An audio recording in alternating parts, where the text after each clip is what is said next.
Bueno, mis hermanos, hoy nos toca la predicación y vamos a leer el pasaje de Primera Carta a los Corintios, capítulo 4. Si me ayuda buscándola. La Primera Carta a los Corintios, capítulo 4. Vamos a leer 3 versículos, a meditar en ellos, del 6 al 8. Del versículo 6 al 8 de la Primera Carta a los Corintios. Muy bien, mis hermanos. En el siglo 3 antes de Cristo, entre ese siglo, del 3 al 4 después de Cristo, los romanos tenían una práctica en donde estaban los esclavos más menospreciados y explotados de ese momento. Eran los esclavos remeros. Los esclavos remeros prácticamente tenían toda su existencia en el fondo de las embarcaciones. Particularmente estas personas eran ladrones o eran deudores o eran prisioneros de guerra. Ellos se encontraban en espacios muy estrechos, estaban en sus bancos encadenados y había muy poca ventilación, había muy poca luz porque era hasta la parte más baja de las embarcaciones. El ambiente era insalubre, era húmedo, los alimentaban prácticamente con pan, agua y si acaso les iba bien una sopa muy sencilla. Y a veces tenían que remar durante turnos de día y de noche y había maltrato y castigo físico si no cumplían con el ritmo exigido. Había mucha mortalidad porque había falta de higiene, enfermedades y eran muy sobreexplotados. Vamos a nuestro versículo, a darle lectura. Dice así: pero esto, hermanos, lo he presentado como ejemplo en mí y en Apolos por amor de vosotros, para que en nosotros aprendáis a no pensar más de lo que está escrito, no sea que por causa de uno os envanezcáis unos contra otros. Porque ¿quién te distingue o qué tienes que no hayas recibido? Y si lo recibiste, ¿por qué te glorías como si no lo hubieras recibido?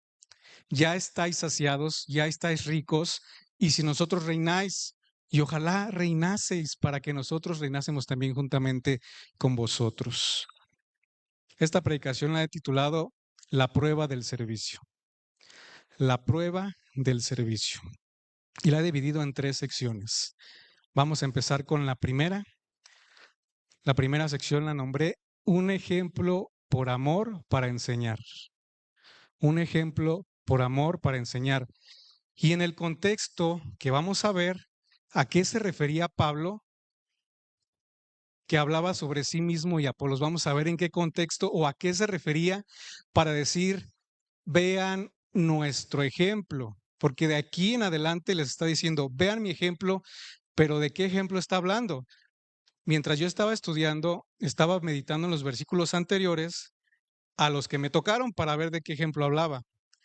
Y en 1 Corintios 4:2 ahí mismo dice, ahora bien, se requiere que de los administradores que cada uno sea hallado fiel. Ya nos lo había explicado por ahí nuestro hermano Leo, la predicación pasada, algunos de estos puntos. Fiel, en el griego quiere decir pistos, que significa digno de confianza o fidedigno. Es uno de los ejemplos que muestra Pablo. Demostrar que es digno de confianza, transparente y verdadero. Otro lo encontramos en el versículo 1 del capítulo 4. Así pues, tengamos los hombres por servidores de Cristo, ténganos los hombres por servidores de Cristo y administradores de los misterios de Dios. Aquí son 2 palabras, servidores y administradores. Ahorita vamos a servidores, administradores del griego oikonomos, que quiere decir supervisor o mayordomo, a quienes Dios ha confiado para enseñar su plan secreto. Sirven la palabra de Dios, son el tesorero del recurso, es decir, de la palabra, quien administra bien los recursos, la palabra. Expone fielmente el consejo de Dios y es un cargo un tanto más relevante que los de otros servidores. En el capítulo 3, en el 5, no lo busque, dice, ¿qué pues es Pablo y qué pues Apolos, sino servidores? Esta palabra es el griego diáconos, que quiere decir ayudante, el que hace los mandados, mesero, quehaceres domésticos. Pablo está usando todo este contexto de atrás para decirles a ellos, vean este ejemplo. Y en el versículo 1 regresamos, en el capítulo 4, donde dice, así pues téngannos los hombres por servidores.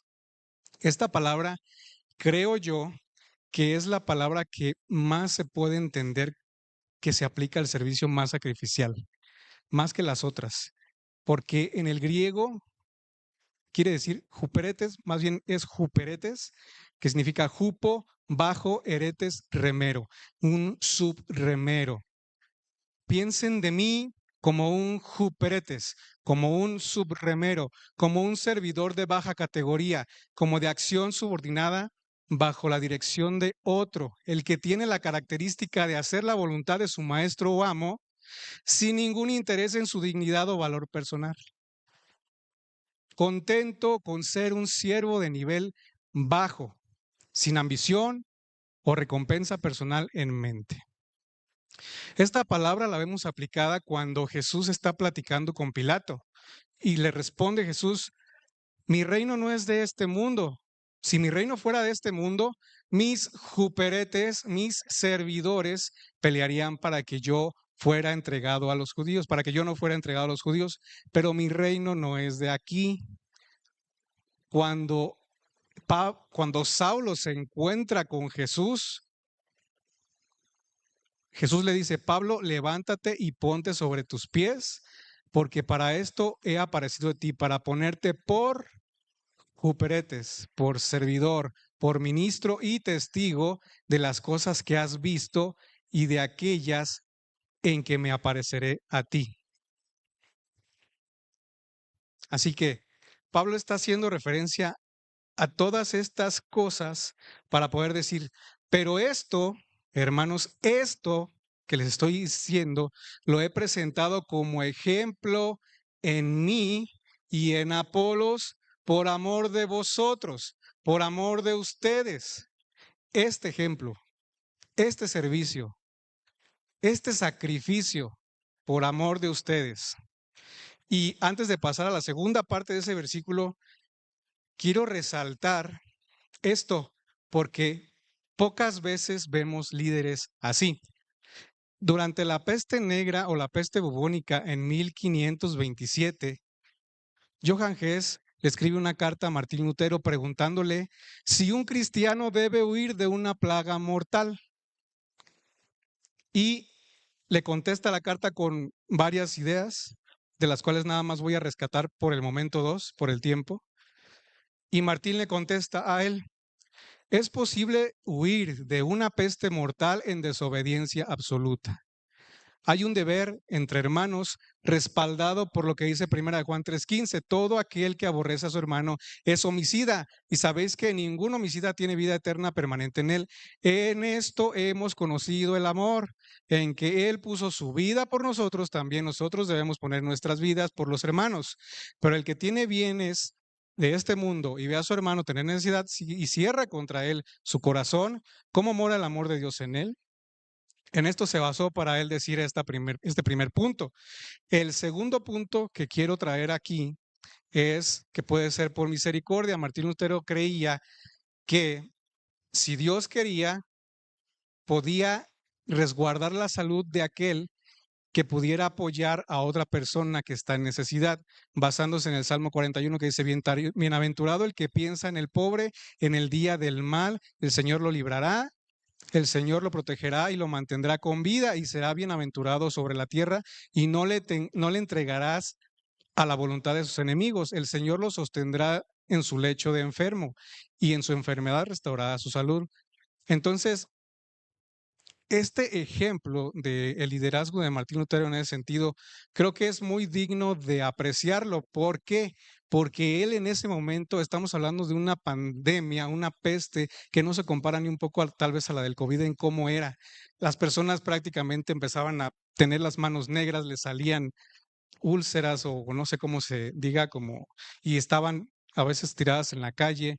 Y él aún así abrió las puertas de su hogar con su esposa embarazada, con un hijo enfermo, seguramente teniendo debidos cuidados y no solamente le abrió las puertas a los de su iglesia, sino a la sociedad. Es decir, un verdadero líder debe de ir más allá del deber. Un verdadero líder va a dar la vida por sus ovejas. Posiblemente tenga miedo, pero pues hay que salirle. No es que se acobarda. Un líder no puede dejar de ser un pastor. Tiene que oler a pastor, tiene que oler a oveja, porque los pastores a eso huelen, a oveja. No puede ser que un pastor que cuida las ovejas de los lobos se vuelva un lobo que empieza a exprimir a las ovejas, que empieza a hacerlos, a hacer cosas que no quieren hacer, a tener un servicio obligado. Eso más bien sería un dictador, mis hermanos. Y este ejemplo lo pone Pablo no solamente, no para resaltarse de hecho a él, más bien como ejemplo para los hermanos, para los corintios en este caso, porque, nomás que yo quise resaltar obviamente el liderazgo un poco de Pablo, porque Pablo, por amor a ellos, pues sufrió encarcelamientos, naufragios, azotes, hambres, y a lo mejor en la actualidad el poder servir no es tanto así como antes, como con Pablo, ¿no? En el hecho de que pues los van a azotar o quién sabe en un futuro aquí en México. Puede ser, y tendríamos que estar mentalizados por lo menos en que puede llegar a pasar en algún momento. Pero en la actualidad no es así. El padecer de Pablo, el padecer del ser siervo era con el fin de edificar. Porque dice en la segunda parte del versículo, para que aprendáis este ejemplo en nosotros, por ustedes, para que aprendáis a no pensar más allá de lo que está escrito. Esta palabra aprendáis es como muy similar a la palabra que se usa para decir discípulo. Es decir, que es como el uso de la habilidad y no solamente del conocimiento. El usar la habilidad, es decir, aprender en la práctica lo que les estoy diciendo. Y que no piensen más allá de lo que está escrito, no sea que por causa de uno os envanezcáis unos contra otros. Aquí lo que trata de decir Pablo es una referencia posiblemente al Antiguo Testamento, porque pues antes no estaba el Nuevo Testamento completo. Pero el Antiguo Testamento pues seguramente hablaba de, no sé, un salmo, tal vez el 138:6, porque el Señor es excelso y atiende al humilde, mas al altivo conoce de lejos, porque ya sabemos cómo eran los corintios, ya sabemos cómo eran orgullosillos. O tal vez pudo haberse referido a un Proverbios 11:2, cuando viene la soberbia, viene también la deshonra, mas con los humildes está la sabiduría. Es lo que les quiere decir, no se envanezcáis unos contra otros. No sentir orgullo por un líder y odio por otro. No favorecer a uno en perjuicio de otro. Aprender a ser útil en la congregación. Aprendan de mí a soltar sus expectativas de vida personales en donde no se tiene considerado el ser un siervo de baja categoría. Porque ellos estaban peleando y esto pasaba, mis hermanos, porque en aquel entonces la cultura estaba, miren, Aristóteles, por ejemplo, tiene esta frase. En aquel entonces, esta frase era parte de lo que era la cultura, la filosofía, el pensamiento. La virtud suprema era la grandeza del alma, o la virtud suprema es la grandeza del alma, y se define como esta virtud con la cualidad que no soporta insulto. Para la cultura, el pensamiento de esta época, la virtud cristiana de la humildad era esa clase de conducta que parecía una estupidez, aunque esa estupidez era la sabiduría de Dios. De tan grande que era el orgullo, el imaginar ser humilde, no, no porque la virtud suprema es la grandeza del alma, la cualidad que no soporta insulto. ¿Cómo? Esta ciudad griega que valoraba enormemente la retórica, la oratoria, la excelencia personal. Tenía la visión centrada en el ser humano, en su propia capacidad, en su propia gloria, debido a que celebraban la competitividad. La ciudad era un punto de comercio donde lo que generaba era un ambiente más de autoestima elevada. Pero el estilo de Pablo, el estilo de vida de Pablo parecía ridículo a los ojos del mundo corintio. Y vamos a nuestro segundo punto. No somos nada sin Dios. No somos nada sin Dios. Y lo vamos a ver ahorita en 1 Corintios 4:7, que es el siguiente versículo que vamos a leer. Dice, porque ¿quién te distingue o qué tienes que no hayas recibido? Y si lo recibiste, ¿por qué te glorías como si lo hubieras recibido? En otra traducción dice, ¿quién ha dicho que tú eres mejor que los demás? Todo lo que tienes, Dios te lo ha dado. Entonces, ¿por qué presumes como si lo hubieras conseguido por ti mismo? Entendemos, mis hermanos, nosotros no somos como los corintios, espero que no, puede ser que sí, no sé, pero que cada cosa que nosotros podemos lograr, como, no sé, tu trabajo, lo que estudias, muchas veces nos olvidamos de que no nos creamos nosotros. Fuimos creados con capacidades para aprender a desarrollar esas capacidades, para aprender a trabajar y poder trabajar y tener la fuerza. Y la fuerza no nos podemos cargar nosotros a un contacto, pero durante la noche Dios nos da el descanso. Todas las cosas que tenemos, el poder hacer las cosas que podemos hacer, Dios nos da las capacidades, nos permite desarrollarlo y si Él quiere nos puede quitar la salud. Y a ver, hazlo pues, a ver, hazlo, apóyate, a ver si es cierto que tú puedes por sí solo. Y yo creo que mucho de este ambiente, de esa cultura en ese momento, no es que esté muy lejos de nuestra cultura, porque en las redes sociales son muy antropocéntricas, quiere decir que centran mucho al ser humano. El ser humano todo gira alrededor del ser humano y tenemos que ser muy cuidadosos para saber qué cosas sí y qué cosas no, porque necesitamos conocer de la Biblia para saber qué cosas sí pasan el filtro bíblico y qué cosas no. No todas las cosas son malas, pero lamentablemente creo que en muchos casos afectan más a los cristianos que lo que les hace bien.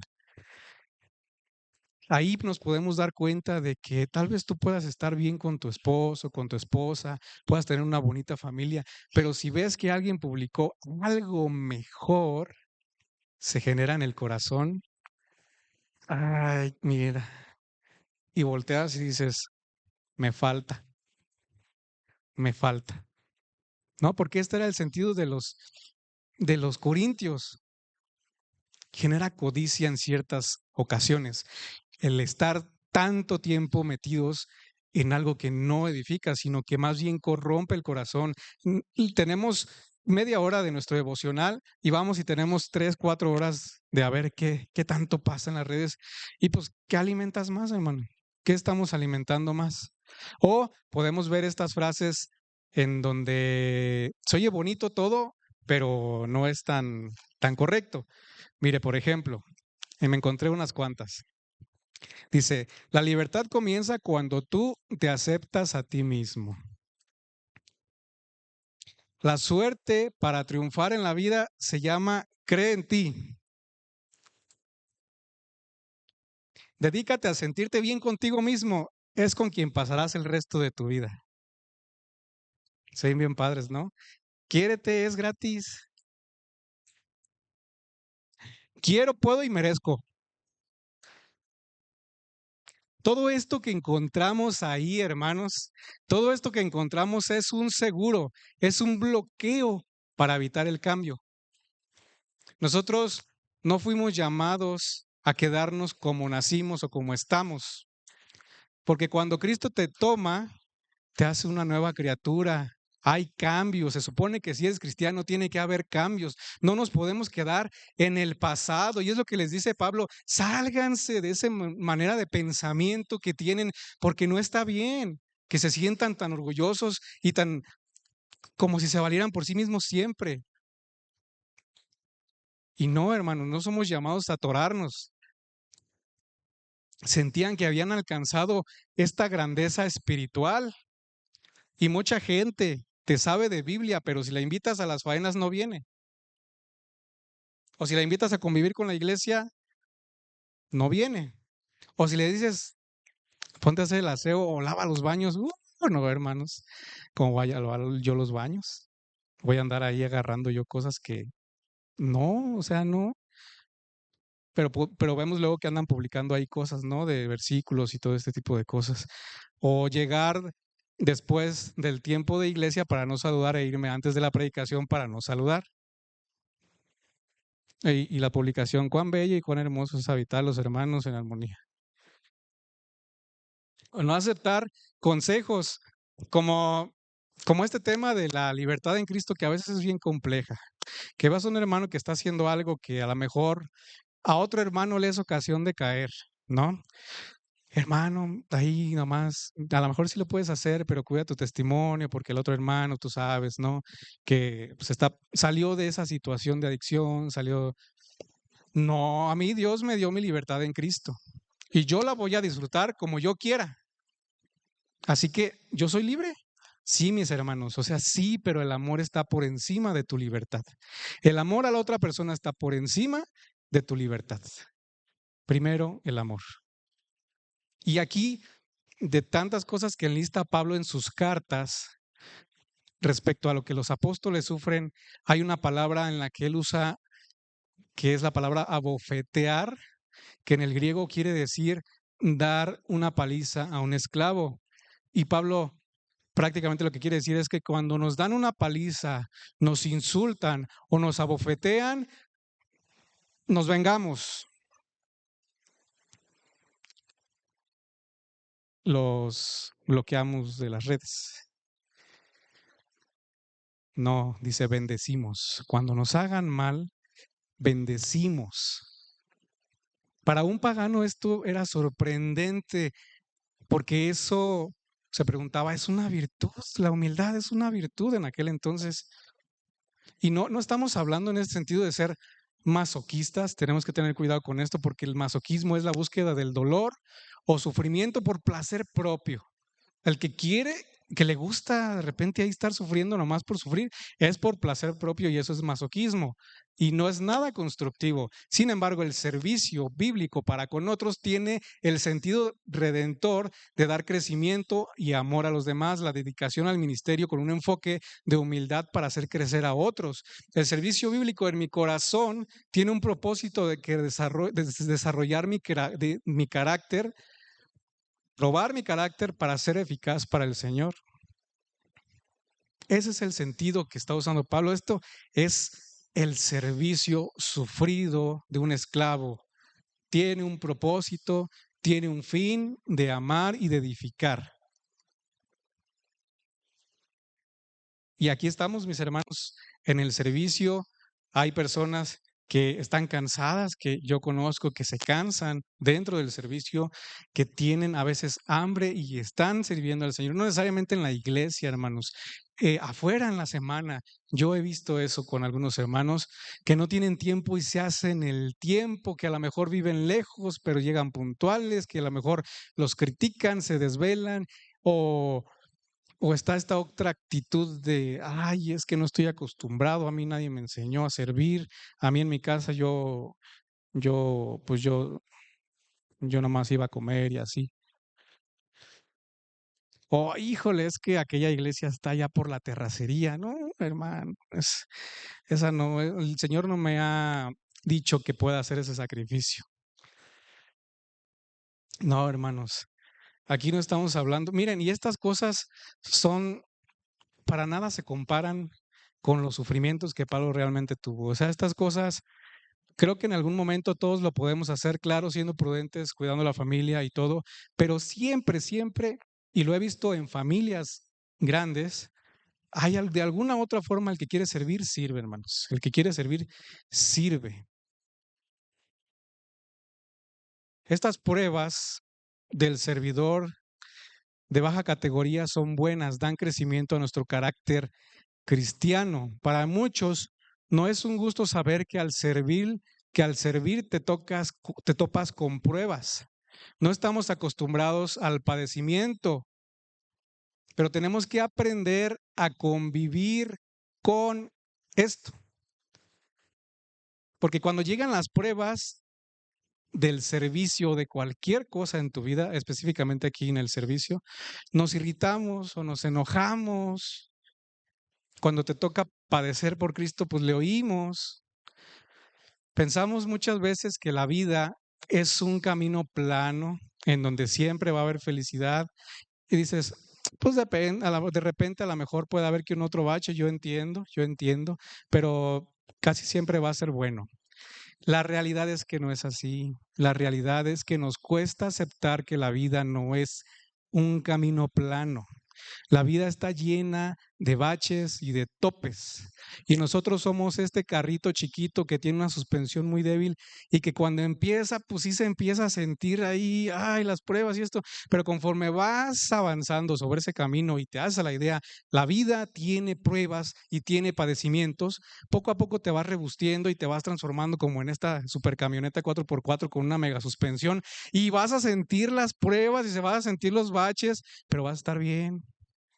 La cosa es que no queremos entrarle, no queremos sufrir, no queremos sufrir, pero ¿qué crees? ¿Qué crees, mi hermano? Aquí en el mundo vas a tener aflicciones y es posible que a veces más aflicciones que felicidad y nos cuesta aceptar la historia de que no, es que tú debes de vivir con una perspectiva de que todo va a salir bien. No digo que no, hermanos, pero no sin dejar a un lado el hecho de que sí, hay pruebas en el camino y tenemos que aprender a vivir con ellas. Si no aprendemos a aceptarlas, va a ser muy difícil caminar por ahí. Santiago, por ejemplo, dice, tened por sumo gozo cuando qué. Así se la sabe o no. Cuando se hallen en diversas pruebas. ¿Por qué? Porque la prueba de su fe que produce. Exactamente. O sea, tiene un propósito. Si tú sufres por Cristo, tiene un propósito. Fíjense lo que dice Pablo en Filipenses. Yo creo que todo esto sí se lo saben de memoria. He aprendido a contentarme cualquiera que sea mi. Pablo ya sabía contentarse cualquiera que fuera su situación. No, he aprendido a contentarme cualquiera que sea mi situación. En 2 Corintios vemos que Pablo le dio esto, perdón, Dios le dice a Pablo, bástate en mi gracia porque mi poder se perfecciona en la debilidad. Y es que Pablo tenía sentimientos que a lo mejor podían surgir de repente ahí como que de grandeza y Dios le puso un aguijón. No sabemos específicamente qué, pero le puso un aguijón con el fin de mantenerlo estable y que no se le subiera. Y hermanos, a veces nos quejamos de los aguijoncitos, pero son buenos porque nos ayudan a mantenernos bien. Dice Romanos también, Pablo, nos gloriamos en las tribulaciones sabiendo que la tribulación produce paciencia y la paciencia prueba y la prueba esperanza. Muy bien, lo dijeron muy bien mis hermanos. Vamos al punto número 3. Despertando a los corintios. Despertando a los corintios. Los corintios seguían en su éxtasis de que ellos eran grandes, casi no sé si se sentían dioses, siendo cristianos, o sea, con las ideas cristianas que Pablo les había dicho, pero ahí como que yo sé más que tú, o no sé, cosas así. Y Pablo, viendo esta actitud, usa uno de los recursos que que a veces en las escrituras vemos con el fin de sacudir, con el fin de hacer despertarlos de eso. Por ejemplo, los profetas, usando este recurso, desenmascaraban la idolatría, ridiculizando lo absurdo de la adoración a lo creado en el Antiguo Testamento. Jesús confrontando la hipocresía de los fariseos al mostrar su incoherencia y su orgullo. Este recurso que está usando Pablo es exponer y ridiculizar el pecado y la necedad con más fuerza. Resalta la verdad de Dios. Él aquí va a usar el sarcasmo, la ironía, porque a ver si así entienden. No para humillarlos, hermanos. Es una herramienta que él usa para revelar su necedad y ayudarlos. Fíjense lo que dice el versículo 8. Ya estáis saciados, ya estáis ricos, y si nosotros reinan. Ojalá reinasen, para que nosotros reinásemos también juntamente con vosotros. En otra traducción dice, ustedes se creen que ya tienen todo lo que tienen, que ya se han vuelto muy ricos, que gobiernan como reyes sin nuestra ayuda. Qué bueno sería si en verdad fueran reyes, para que pudiéramos gobernar con ustedes. O sea, imagínense ustedes el nivel de ceguera que tenían, que Pablo tuvo que usar un recurso así. Es como, yo imagino que como usted, como mamá principalmente, porque las mamás eran las que hacían esto, le habla una vez a su hijo, hijo, ayúdame con esto, por favor. ¿Quién sabe dónde está? Otra vez, ven, por favor, necesito de tu ayuda. Casi siempre las mamás contaban hasta 3, ¿no? La tercera vez, ya nomás agarraban, sí la aventaba y ya como que despierta uno, ¿no? O sea, no sé, o sea, como, por ejemplo, si yo así me agarrara a alguien y, despierta, despierta, ¿por qué no entiendes que te estoy diciendo que te salgas de esa manera de pensar? Porque no te aprovecha para nada. Creían que no necesitaban a sus líderes, pensaban que estaban bien con todo y divisiones. O sea, ellos creían que estaban bien, pero de forma individual, yo creo. Yo conocí en alguna ocasión unos líderes, y me tocó estar ahí hace años, en donde tenían sus reuniones para ver el bien de la iglesia, pero parecía que cada uno de ellos tenía una doctrina diferente, una denominación diferente, y ese lugar, en vez de ser un momento de tomar decisiones correctas para el bien de la iglesia, era una guerra, hermanos. Yo lo vi. Aquel estaba peleando porque tenía que ser como él decía, y el otro decía, no, es que así no se deben de hacer las cosas, tienen que ser así, no, es que así se tienen que... Y cada quien en su razón, cada quien pensando que lo que creían era correcto. Este triunfalismo espiritual que prefería que ellos estuvieran bien consigo mismos a pesar de no poder observar las necesidades de la iglesia, que la iglesia caminara bien. Se creían en una posición de reinado espiritual, aunque Pablo les decía, aunque se consideren reyes, no lo son.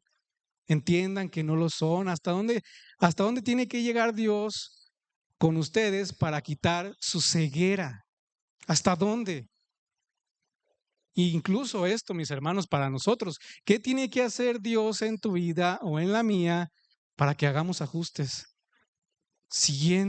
Estando ciegos, que nos hablan y no entendemos. ¿Qué tienes que hacer para que dejes ese rencor, para que sueltes ese pecado que traes arrastrando, para que dejes de criticar, para que aprendas a servir, para que aprendas a perdonar, para ser hospedador, para dejar de perder tu tiempo en cosas que no te edifican, para dejar de victimizarte por todo, para dejar de suponer por otros, para dejar de robar, para empezar a amar a tu esposa, para empezar a respetar a tu esposo, para proveer a tu familia, para dejar tus amistades que no te hacen bien? ¿Qué tiene que hacer Dios en tu vida para que hagas ajustes? ¿Qué? Tiene que llegar hasta un momento en donde, siendo tú su hijo, claro, pero que te tenga que despertar de esta manera.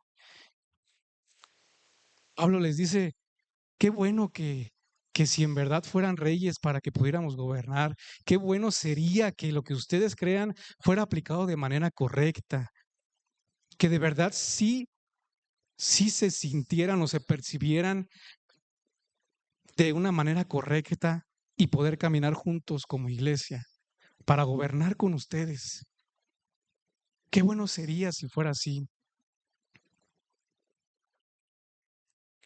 Él deseando que realmente llegaran a vivir este reinado de la cruz. Sería bueno que como iglesia pudieran llegar al máximo nivel de armonía y servicio posible unos con otros. Era lo que les estaba diciendo, que aprendan a perdonarse, que aprendan a ser misericordiosos, a reconocer sus errores sin que el hermano tenga que venir y decirte, oye hermano, es que me sacaste la lengua. Dejar de avergonzarse por su cristianismo y ser un cristiano verdadero, por saludar al hermano en la calle y cuando vas con otras personas, pues como que, ay, no, ahorita no, porque me va a decir Dios te bendiga y pues ya con estos no me llevo así, porque te ponen a lavar baños, porque eres un siervo de baja categoría, hermanos.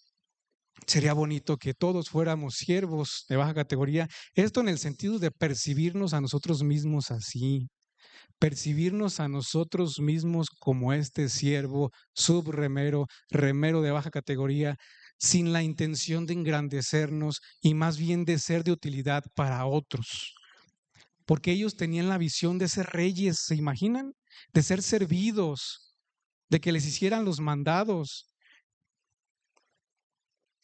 Hay un ejemplo que usan en un comentario que decía que esta situación de que se sentían reyes era de que cuando los romanos iban a un lugar y vencían y traían a los prisioneros de guerra, el comandante o general de ese ejército militar, cuando entraba a Roma, siempre se hacía un desfile para poder llegar y entrar con la victoria en Roma. Entonces ellos se sentían como con esta victoria y atrás traían a los esclavos y a los esclavos medio los ahí les decían cosas, les aventaban cosas y ellos se veían a sí mismos como estos reyes triunfantes, como estos comandantes que habían vencido y acá atrás pues está Pablo. Acá traemos a los capturados, a los servidores. Esta imaginación era la que tenían. Faltaba muy poco para que empezara la fiesta de la Pascua y Jesús sabía que se acercaba el momento en que dejaría este mundo para irse con el Padre. Él siempre había amado a sus seguidores que estaban en el mundo y los amó de la misma manera hasta el fin. En ese momento Jesús toma sus instrumentos, se ciñe y les dice, vénganse, les voy a lavar los pies. Y ya ven, el Pedro, no, yo no. ¿Cómo? Le dice el Señor, ahora no entiendes lo que estoy haciendo, pero después lo entenderás. No, entonces sí lávame todo, ¿no?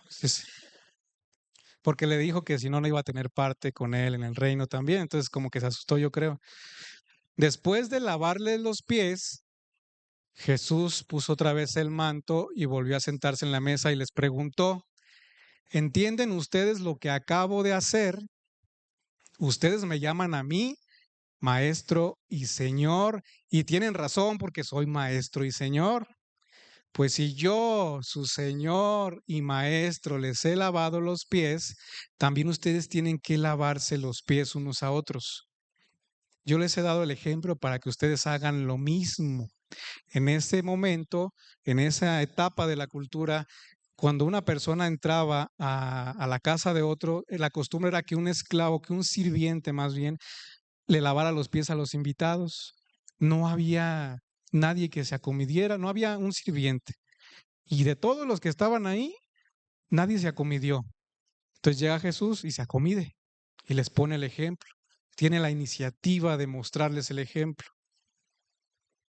Le lava los pies y ahora sí, les dice, este es el ejemplo que les estoy dando. No que nos lavemos nosotros los pies, hermanos. O sea, no literalmente que nos lavemos los pies nosotros, que ahorita me baje y que le lave a Héctor los pies, sino el sentido de que le pueda servir yo a mi hermano, de que pueda tener la intención de ver la necesidad de él y que pueda ir con él y le pueda decir, ¿cómo te puedo ayudar? ¿Cómo te puedo servir? Que esté pasando una necesidad, hermano, ¿cómo estás? ¿Cómo te puedo servir? ¿Cómo podemos apoyarte? ¿No? O que si estás por ahí al final del servicio y ves ahí 2 que 3 trastes sucios, dices, ay, ya está el hermano, déjalo, voy a saludar, porque ya le hace falta una exhortadilla. Y pues ves los trastes sucios y no te acomides a agarrar los trastes sucios, a los vasitos que usamos para tomar agua y llevártelos a tu casa. Son 3, 4 vasos. Y no, le sacamos la vuelta a cualquier tipo de servicio.